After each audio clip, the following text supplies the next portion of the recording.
Hey, welcome to Playing for Keeps, the show where we take a deep dive into emotional intelligence, sex, love, adult attachment theory, mental health, therapy, and everything in between that creates great relationships. Your host, DJ, is a certified life coach and emotional intelligence practitioner. She's here to be of service to all the listeners interested in love and relationship. Now, here's your host, DJ.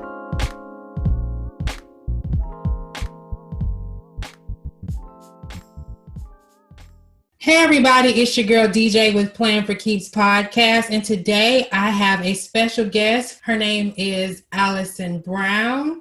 She is a best-selling author. She is also a coach that teaches women about money, wealth, and empowerment. How are you today? I am doing great, DJ. Thank you so much for having me. Thank you for coming on. It's a lot of craziness this week on my end. How are you? I am doing just fine. I have had a busy couple of weeks, so I know life is throwing some stuff at us. We just gotta keep on keeping on. I'm doing my best. I'm all over the place. It's specifically today. I am all over the place. Okay, so where are you talking to us from? Where are you located? I am from Nashville, Tennessee. Well, okay. Not from there, but that's where I live. But I live in Nashville. How's the weather? It's like really cloudy here in Georgia. How's the weather? It's actually pretty overcast today. I think it was going to be maybe mid 70s. So we're still enjoying some warmer temps, which is nice. But yeah, not very sunny.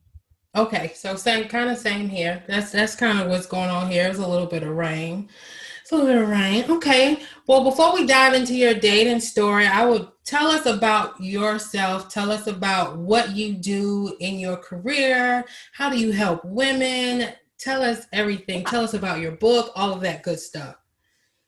Yeah, I certainly will. Thank you so much for asking. Yeah. I am a wealth empowerment coach as well as a best-selling author and a real estate investor alongside my husband. And I'm a wife and a mom, and I'm still a corporate controller for my W-2 job. So I understand trying to do a lot of things.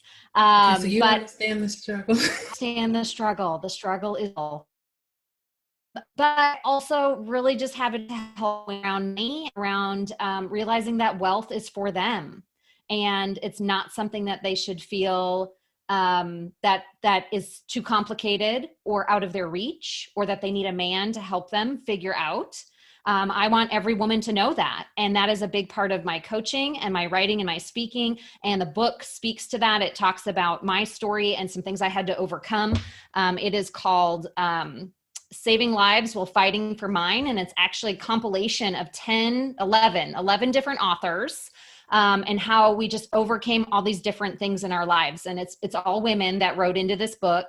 And the stories in it are just amazing. Like the things that these women had to overcome and the things that they achieved. That's where it's all about. And so why am I on a dating podcast? Well, that is also something I love talking about. It's near and dear to my heart because it was very transformational in my life. When I got serious, I learned a lot about myself. When I was ready, it wasn't an easy process, as your podcast attests to. There are some characters and some stories, but it is worth it because it's part of life and it's part of the human experience and learning about ourselves. Gotcha. Okay. So before we dive into me asking you questions about the dating and you kind of opening up to that, let's go back to your coaching a little bit. What would you say is the number one block that a woman has when it comes to just trying to evolve as far as having more money into their lives, or maybe they might want to have that relationship? What is the number one block, and what is a way that you help women overcome that block? I think the biggest thing I see for women is confidence. And I would relate that to myself too, because so dating is very emotional and very personal. Money is very emotional and very personal. It is. So really just getting into what what memories you might have around money is a lot of what I do. And for women, it comes to confidence, feeling like they don't know enough. It's too complex. They need to outsource it all to an expert, and just not pay, like, pay into your 401k for 30 years and not pay attention. And there are multiple ways you can make your money work for you. And I want people to be aware of that it's not just 401k and nothing else. And then also that it doesn't have to be, you don't have to feel like you don't know enough. And regardless of relationship status, this is something that you need to be informed about. So I think some single women feel like, well, they're just burdened. They have to figure it out. And even married women, like, you need to be informed. You need to know where your money's going. You need to know what you guys are doing. It's just being wise with your money and your mindset. So.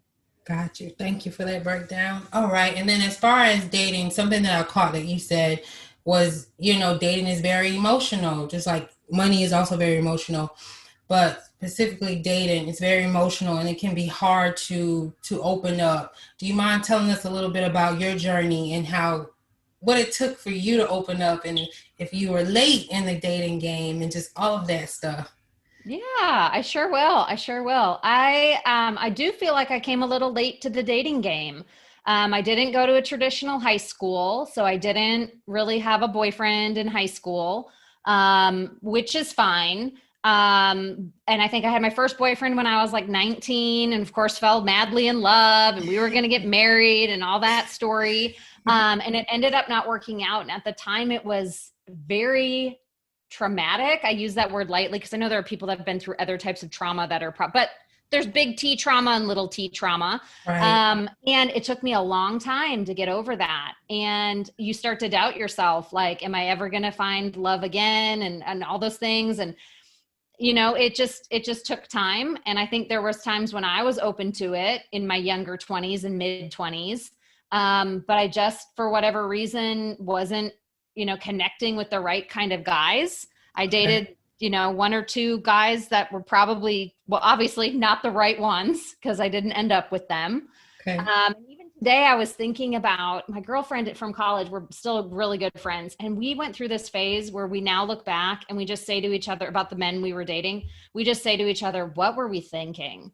Like, sometimes you look back and you're just like, what was I thinking? All I can sum it up as is I didn't know myself very well. I was unsure, and I just did not know who I was and who I really wanted to be with. And I think that takes time for a lot of women. Like, I'm gonna be honest with you, I jumped off the porch early. Like, I was dating like early. I was like in my early teens. Like, I jumped off early, and that first breakup was just horrible to me. So I can relate to you, even with me jumping off the porch super early. And then I know now at 29, I am finally like in discovery mode, and I started early, and I experienced a lot of people and experienced a lot of horrible relationships. Like, if I go into my story, you'd probably be like, what the hell were you thinking? I'm so serious. So I think we all can relate on just in any type of on any type of level, or no matter when we started, especially when it comes to the first heartbreak. I think no matter the situation, it can be traumatic for anybody. Okay, so tell us about your dating story.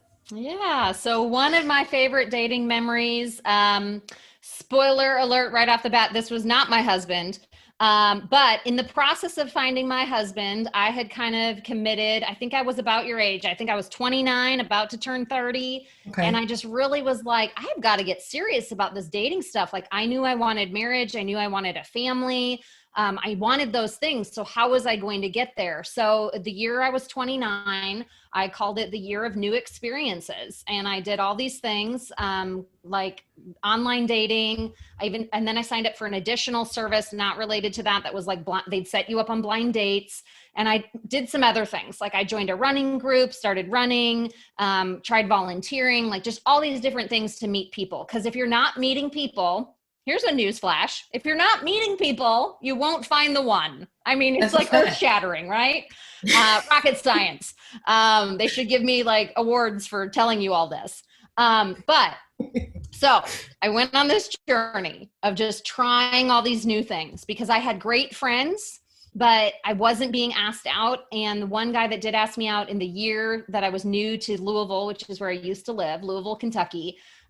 Man, he was great, but I was just like, no, I'm not, like, I cannot, you're a brother. Like, I could just, a friend, like, and I know people joke about the friend zone, but anyway, you know what you want. And it just wasn't there. So I was like, I got to meet some other people. And through the blind dating service, I had got set up to meet this gentleman. And on my way into the restaurant, usually they would have you just meet for a drink and then keep it very casual.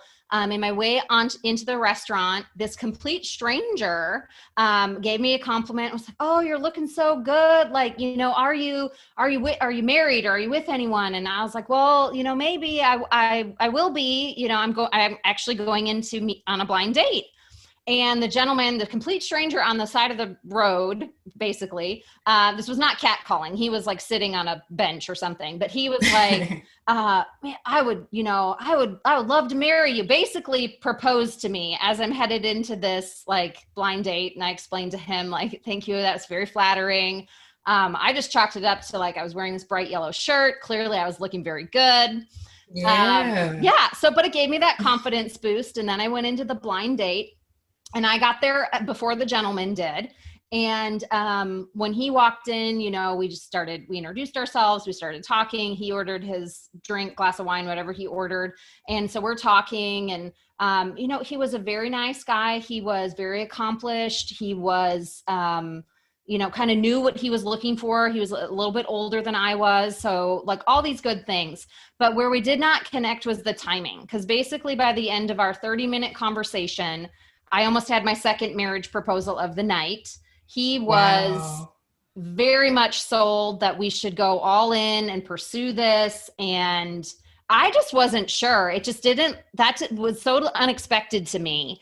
I just thought a normal course was you take a first date, you get to know each other, you commit to maybe a second date, but you're not necessarily saying we're exclusive, we're all in, we're basically getting married. Right. Like, there are other people who I think are totally like love at first sight. They have those stories. I was not sure. This gentleman was sure. And he took my not being sure, you know, as I just thought like, well, could we just take it a little bit slower? And he just thought if I wasn't sure at that point, after getting to know him for a little while, then I wouldn't change my mind. And in hindsight, I think he was right because I didn't change my mind. But for me, the thing was the pacing. Like, I just felt like if the pacing had been different, maybe it would develop. But in all my year of new experiences in my dating, I will tell you what I learned. Me personally, I can make the decision from date number 1 to date number 3. Like, as far as do I want to keep dating you? That does happen pretty fast. The do I want to keep spending time with you part. The do I want to marry you part, that takes a lot longer. That takes a lot longer. That's crazy. But I'm noticing from what you said from the guy, I was sitting outside to the guy, like that energy you must have had that night had to have been everything. It had to, like 2 guys in the same night, back to back. Do you believe, like in your coaching, do you teach that how you present how you feel about yourself and then the energy that you put out there is important too? Do you teach that at all? Do you believe in that? Do you believe in manifestation? Do you believe in I do believe that you need to pay attention to the energy you're presenting. It's interesting that you ask about how that applies to my coaching. I've actually not necessarily thought about that until you just brought that up. But I do touch on how like money is a relationship. And if you start thinking about your thoughts around money, and then I've asked people in my Facebook group, I've said, you know, like think about how you think about money. Now think that you're thinking about that like a boyfriend or a spouse. So if you're saying there's never enough of it, I always need more of it. Just you're sounding very needy and very clingy to your boyfriend or your money. And you don't want to, you want to be grateful. You want to be like, I have plenty of money. It comes to me exactly when I need it. It is a blessing to me, you know, and having that energy too.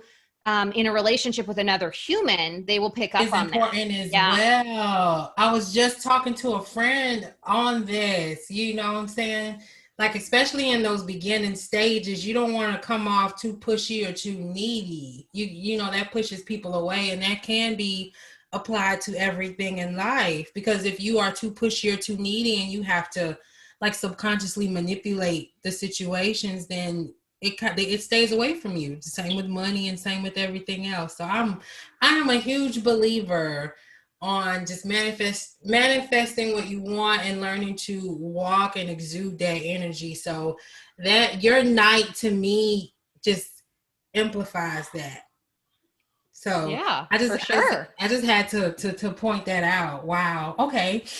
So you said that you could tell from when you would want to continue dating someone from date 1 to 3. Tell me back then, what qualities did you look for? Because you did end up finding your husband. So I did. And sometimes it was on the gentleman. So like I said, I was doing, you know, online dating, I was doing blind dates, and sometimes it would be on their side. Like I'd be more interested. I'd be like, we had a first date. I'd be interested in a second date, and they wouldn't. And so you have to let that go. So that's a part of it. I would tell be as unattached as you can be, because ultimately what you want, I would assume, is you want someone that really wants to be with you. You don't want to be with someone that doesn't want to be with you. So if someone decides from date 1 to 3 that they don't want to ask you for a second date or a third date, then that's cool. They just weren't that into you. Like, it's like that movie, you know, he's just not that into you, which was also a book, I think. But, so the things that I looked for were just like, especially if you're meeting them completely like sight unseen, somebody's told you their facts on paper or online. We craft our online personas, you know, in real life. Can you talk to this person face to face? Do you have face to face? Like, it's easy to talk to this person. I'm having fun with them. You know, it feels as comfortable as a first to second to third date can. Like, I get that there's nerves. And so I'd usually give them some grace after the first date, and I wouldn't be too hard on it, because everybody's more nervous on the first date. But second and third date, you're hopefully more yourself, and you're just seeing how does the conversation flow? Like, how do I feel? Do we get each other's sense of humor? Like, just little stuff like that. One other thing that was surprising for me, meeting people online non-verbally, when you get on the phone with them, do you like the sound of their voice? Okay. Because in a real relationship, you will have to be in the same room with them, look at their face, and hear the sound of their voice. So if it sounded obnoxious, you was like, yeah. So just little things like that, as you're progressively meeting people in different formats these days. Okay. You know, do they look like their picture? That was a big one. Don't want to be catfished. So. Okay. Let me ask you this. As far as character versus chemistry, what do you pick? What do you prefer? And then what do you look for in each? Do you get what I'm asking you? Yes, I understand what you're asking. So I would like to say that I value both equally, because, but with the online dating persona, I did have to because I did it for a year. I got very hardcore because I'm a little too nice, and I'd be like looking through their profile and like trying to figure out how I could at all, like, well, that picture's just a bad picture. Me too. This picture, this picture's a little bit, and I would pick through it meticulously and like talk myself into liking this person. Yeah. And through my course of a year, what I discovered was I either like them or I don't. Give them minimal time on their profile. This was before Tinder, so I don't even know how apps work now. Yes, but I would give them limited time on their profile, and I either had to like them or not. I was like, I had to be much more like yes, no, talking to this person, not talking to this person, moving on. So the how you present yourself online is important. And different things will stand out to different people. I had someone mention one time in my pictures that I had put online that I must like hats because I wore a lot of hats. And I didn't even notice till he said that like over half of my pictures I was wearing hats. And I was like, that's weird because I hardly ever wear hats anymore. But for some reason, those are all the pictures I chose. So again, you kind of present yourself in ways that look really good. But when you meet the person in person, I have had a few people where I thought when I met them through the process, I was like attractive. Then you meet them in person and you know something's off. Off, yeah. They're just like a little shady. And so I would say that's where the character comes in just as strong. I have to like how you look, but I also have to like who you are. Gotcha. Okay. My next question. So as far as character, what traits stick out to you, would you say? I think honesty is a big one. If you're at all, like I said, I know I had at least one date I remember where I thought the guy was a little shady. We were on a paid dating service, like app, I guess they call them now, but it was online. And I remember we had a couple dates, and then we were having a conversation about what we were looking for. And he was like, well, I'm not looking for anything serious. And my mind was like, why would you pay for a dating app if you're not looking for a relationship? There are free ways you could find plenty of people to just waste time with. So that didn't line up to me, along with a few other things. So just keeping your presence about you, and then being realistic. Like, are they, they might be the nicest guy ever, but if you're honestly just like, I just am not attracted to you, like, just be honest with yourself, because you want them to be honest with you. So honesty is probably the biggest one. Another one that stood out to me, but I met him completely randomly, was a character in caring for other people. We were walking up to the start line of a race, and this gentleman wanted to make sure I was going to get there safely because there was a homeless gentleman kind of panhandling, and I was by myself walking up to the starting line, and so was this gentleman. And he had just told me as we're walking up to the start line, we're chit-chatting, kind of getting to know each other. I work for XYZ company. I was like, yeah, I think because some of my coworkers are running in this race, da-da-da-da.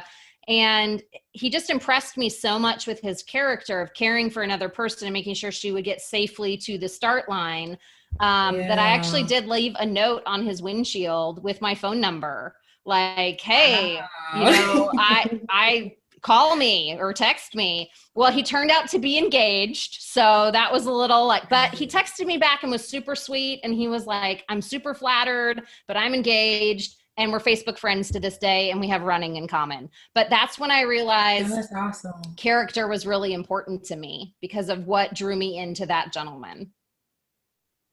Awesome. Okay. So let me ask you this. I'm going to go into these questions now. So if you could think of a movie character or a movie that speaks to your love language, what would that movie or character be? The movie or the character?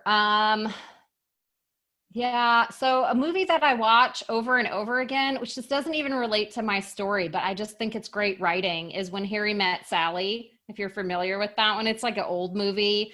At least, it's older than me. So When Harry Met Sally, there's this scene in it where she's like, they're friends from way back when, but they like would never date each other because they're friends. And anyway, but she's like crying about how she's going to be 40, and he's like, when? And she's like, someday, like very upset. Like, we can all relate to that as women. Like, yes, age is coming for us. Someday we will be whatever that number is. So that's a fun one. But they end up together. But I personally was like, I don't know. My husband is like one of my closest friends now, but we didn't start out as friends. That's not my MO. I don't usually do the friend thing into a relationship. So that part doesn't resonate with me, but the scared of being 40 part is very relatable. So. Got you. Okay. Now, if you could think of 3 places anywhere around the world that you would want to travel to, 2 with your partner or with friends or family, and then 1 by yourself, where would they be? Ireland has always been on my list, and hopefully, fingers crossed, in the summer of 2022, we're going. But Ireland has always been on my list since the time I was like a teenager. Italy or somewhere in the Mediterranean is also high on my list. And those would be places I'd love to go with my family, my partner, my spouse. And then by myself, I think New York City, just because I know my husband has no interest in going to New York City, but I probably would still want to go with like a girlfriend. I wouldn't want to do that necessarily by myself because it's pretty big. Got you. Okay. So my last question, do you have a special memory that you can think of, like a childhood romantic memory you wouldn't mind sharing with the audience? A childhood romantic memory. Well, I do remember, it's a very subtle memory because when you're 3 or 4, you don't remember as much. But apparently my parents had these friends and they used to rent our upstairs, and they had a son who was about my age, and his name was Brian. His name still is Brian. He's still alive. Anyway, we went to preschool together, and for the longest time when you would ask me, like, he was my boyfriend. I was going to marry him. Like, Brian was it, like, from the time I was 3 to the time I was probably about 6, we were friends and I was going to marry him. And I remember going to preschool together, and that did not work out. We did not get married, which is fine. Totally the way it was supposed to be. But yeah, that's just, I don't know why at 3 or 4, I thought I had to pick out who I was going to marry, but I did. That was cute. Okay. That's a cute little story. I had one of my own, like of a boy like that from kindergarten to like 2nd grade or whatever, but that ended like in 2nd grade. Yeah. But usually the relationships don't work from like preschool to kindergarten and on. Like, you just become a very different person. Right. So tell the audience, where can they find you? They can find me at my website, which is simplyalisonbrown.com. That's Allison with 1 L. They can also, if they're a lady, I would love to have them come into my Facebook group. If you search in the groups feature on Facebook, it's called Simple and Powerful Wealth Wisdom for Women. Just any woman that wants to learn about wealth and have mindset tips and inspiration. That's what we're doing in there, on the daily. So come on in and join us. All right. Well, Allison, I want to thank you for coming on today. Thank you so much for having me. No, definitely. And I want to thank all of the listeners who are tuning in. You could find me at P4K Podcast on Facebook and Instagram, or look up Playing for Keeps on Facebook. And until next time, everybody. Thank you for tuning in to today's show. If you liked this podcast, please download and subscribe. If there's anything you would like to talk about in regards to relationships, or would like to be a guest on the show to speak on relationships or get advice, you can always connect via social media at Playing for Keeps, or email DJ at info@p4kdating.com. Thank you for tuning in, and bye for now.